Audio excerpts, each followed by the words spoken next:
Hello दोस्तों, in today's lecture I am going to discuss a very important topic of your operating system.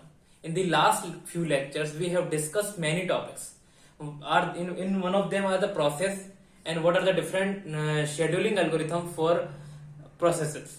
In this lecture we are going to discuss a concept for scheduling a algorithm, scheduling the different processes according to their types.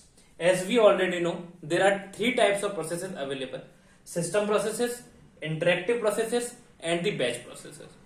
Whenever a system processes occurs in a system, in any operating system, it gets the highest priority. That is why we have make it a highest priority.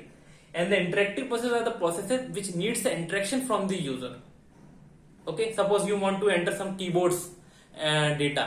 In that is that process known as a interactive process. Batch processes are not user interactive. They are the lowest priority processes. So we have made a concept, we have made a system by which a process can be handled more efficiently rather than using one single kind of scheduling algorithm. We have divided the system in such a way that we are using round robin.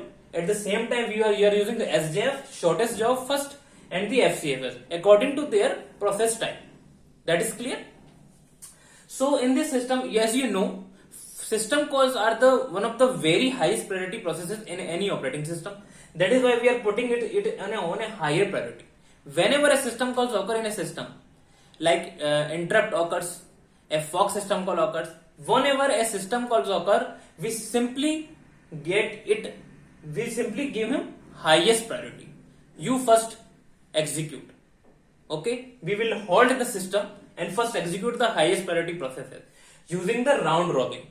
I have already discussed round robin in a detailed, so that is much clear to you. So that will be done by the CPU, by the system processor, because it is have the highest priority. For the interactive processes, we are making as a medium level priority, and the batch processes are the lowest priority. The first system processes, then interactive processes, and the last one is a batch processes. But as you can see, this is looking very good. But what will be the problem here? I will tell you. Suppose there are more than one processes come into the system with the system process. Suppose there are more processes with systems processes. Some more system processes comes in your system. So in that case, when more than thousands, more than 100 processes, system processes comes, what will be the output for interactive process and what will be the output for batch processes?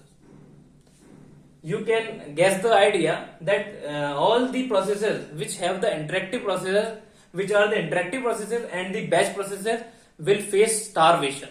Why?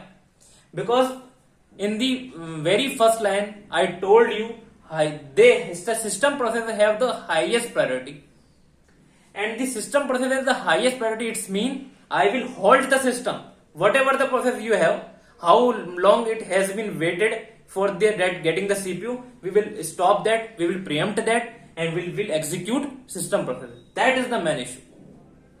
Some of the processes will definitely face starvation.